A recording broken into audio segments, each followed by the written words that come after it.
Assalamualaikum warahmatullahi wabarakatuh.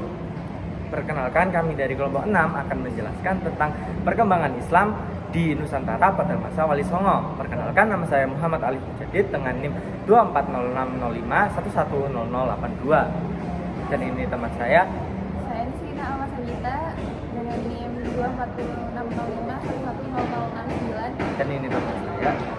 Saya Nur Aziza Rizka Rajabi dengan NIM 240605110078. Jadi, Wali Songo merupakan penyebar agama Islam di Jawa pada abad ke-14. Nah, mereka sangat penting dalam perkembangan budaya Islam di seluruh Nusantara. Wali Songo ini bertempat di pantai utara Jawa di 3 lokasi pusat utama, yaitu Surabaya Gresik, Lamongan di Jawa Timur, Demak Kudus Muria di Jawa Tengah, dan Cirebon di Jawa Barat. Lalu ada juga dari pesantren Watu Layar, yakni Sunan Bonang, Ampel Denta Sunan Ampel, dan Giri Sunan Giri. Itu yang dibawa Wali Songo. Selanjutnya, awal masuknya Islam ke Indonesia itu diperkirakan pada abad 13 melalui perdagangan dan interaksi sosial. Perdagangan Muslim terutama di Gujarat, India, dan Arab berperang.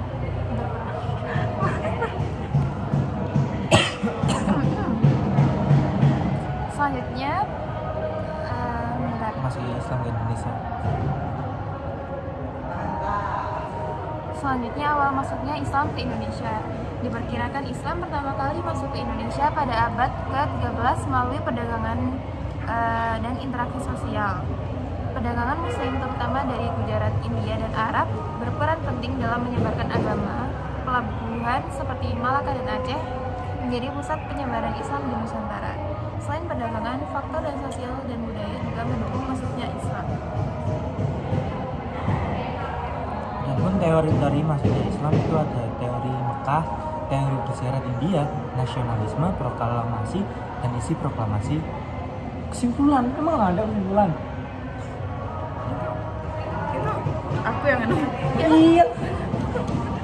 Kayaknya sampai ini deh. Itu Ada salah teori deh, proklamasi. Itu gak kesalin semua deh, serius itu belum kesalin semua. Karena aku sempat nanya tuh, aku itu belum nyalin semua. Parah. Ya Allah, Fred. Ini dijelasin apa enggak? Selanjutnya ada teori-teori masuknya Islam. Nah, teori-teori masuknya Islam sendiri dibagi menjadi 4.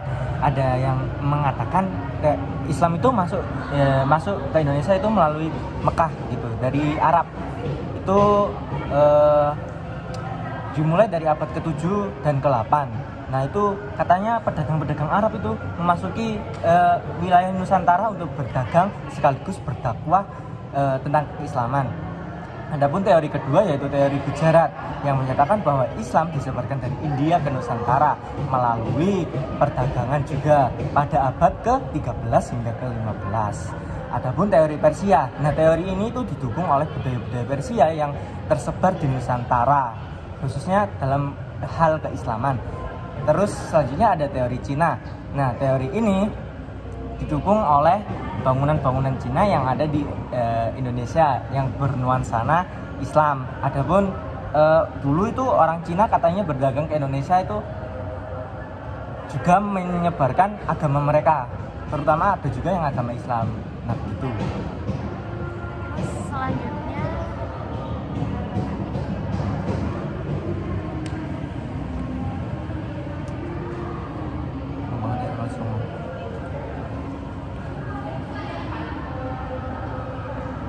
Selanjutnya, pengembangan daerah Wali Songo.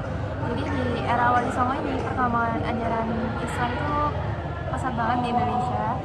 Dapat dikatakan kalau satu faktor krusial dalam perkembangannya ajaran Islam secara masif pada era Wali Songo adalah karena Wali itu menjadi seorang raja dan tokoh-tokoh penting di kerajaan juga masyarakat. Terus sehingga metode dan media yang digunakan untuk menyebarkan ajaran Islam itu lebih inklusif dibandingkan era sebelumnya yang dominan bersifat esoterik karena dominan masyarakat yang non-Islam dan belum memiliki kekuatan maupun pengaruh yang signifikan di dalam masyarakat. Terus Wali Songo itu mengembangkan agama Islam dengan penyampaian peta formasi 531 yang maksudnya tuh bagi wilayah penyampaian ajaran agama Islam tepat sasaran yaitu di 5 di Jawa Timur, terus 3 di Jawa Tengah, 1 di Jawa Barat. Yang di Jawa Timur itu ada Sunan Gresik di Gresik, terus Sunan Ampel di Surabaya, Sunan Giri di Gresik, Sunan Derajat di Lamongan, Sunan Bonang di Tuban, terus 3 di Jawa Tengah.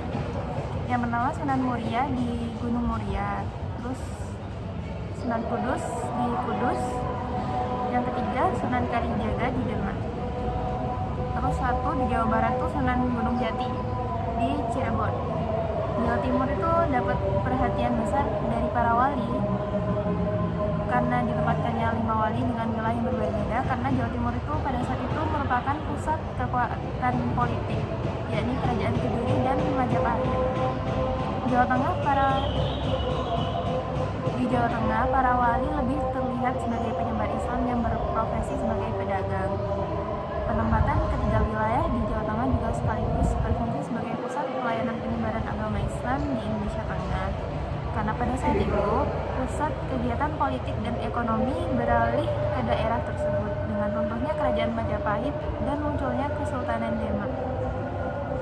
Selanjutnya, peran Wali Songo dalam menyebarkan agama Islam di Jawa. Peran Wali Songo dalam menyebarkan agama Islam di Jawa itu, Wali Songo mengenalkan Islam ke masyarakat Pulau Jawa melalui pendekatan yang terbilang damai dan dilakukan secara perlahan-lahan.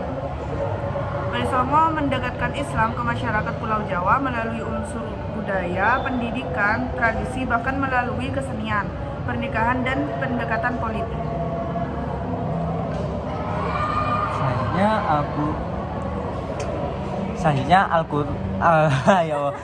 Selanjutnya alkulturasi Wali Songo dalam ajaran Islam dengan budaya lokal Jawa.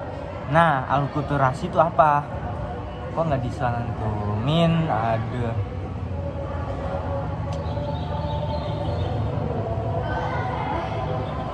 Gimana? Selanjutnya alkulturasi Wali Songo dalam ajaran Islam dengan budaya lokal Jawa. Nah, alkulturasi itu apa? Alkulturasi adalah fenomena yang terjadi ketika dua kelompok dengan kebudayaan berbeda melakukan kontak langsung secara intensif. Nah, perkembangan dakwah Islam di Jawa itu menunjukkan proses alkulturasi yang unik, di mana Islam yang mulai masuk ke Pulau Jawa harus berhadapan dengan budaya Hindu-Buddha serta tradisi lokal yang sangat kuat.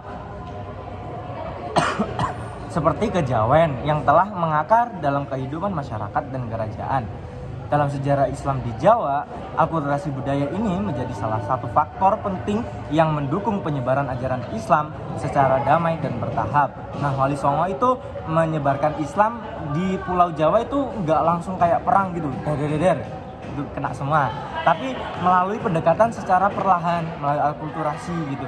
Jadi budayanya si Buddha dan Hindu ini disamping-sampingkan dengan budaya Islam gitu. Jadi terbiasa mereka akhirnya masuk Islam kayak gitu.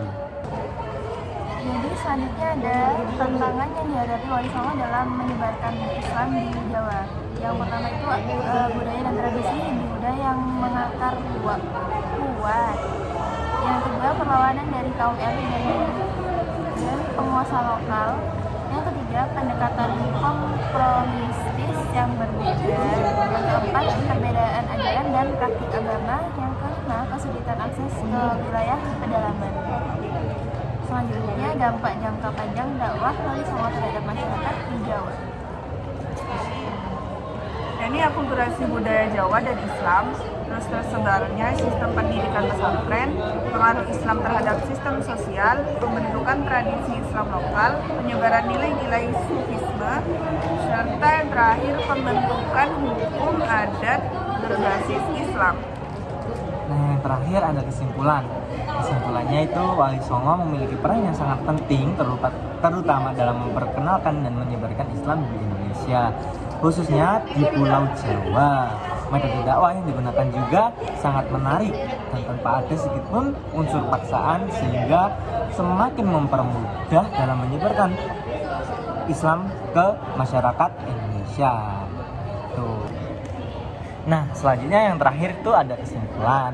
Nah, kesimpulannya di sini yang bisa kita ambil daripada presentasi kita atau diskusi kita untuk hari ini, yaitu Wali Songo memiliki peran yang sangat penting terutama dalam memperkenalkan dan menyebarkan Islam di Indonesia, khususnya Pulau Jawa.